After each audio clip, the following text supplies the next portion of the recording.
Wel, meneer de minister, ik ben wel tevreden dat u het gesprek aangaat met de Spaanse ambassadrice en dat natuurlijk het voorwerp van dat gesprek zal zijn wat de grieven zijn van de Vlaamse regering. U gaat mee in de logica van Vlaanderen. U laat Vlaanderen niet vallen. Dat lees ik of dat begrijp ik uit uw bericht nu.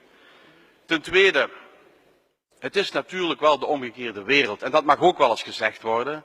Het is toch wel zeer bizar dat Vlaanderen vandaag op de vingers getikt wordt voor uitspraken van een volksvertegenwoordiger, terwijl het wel Spanje zou moeten zijn die op de vingers getikt wordt voor wat daar gebeurt. Ik denk dat daar ook wel iedereen mee akkoord kan gaan.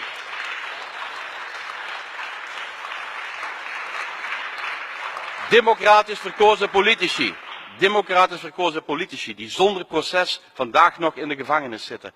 Catalaanse leiders van het middenveld die nu al 1 jaar zonder vonnis opgesloten zitten in de gevangenis. Dat zijn zaken die een Europese lidstaat onwaardig zijn. En daarom, en ik rond af, meneer de voorzitter, wil ik me richten tot meneer Sanchez hemzelf.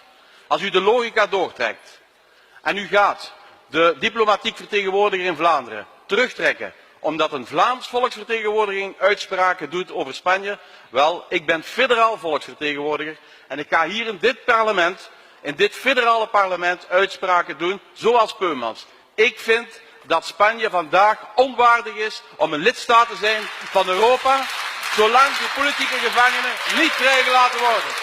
En als u de logica doortrekt, dan zal u nu best ook de Belgische ambassadeur in Madrid terugroepen. Dank u. Dank u, meneer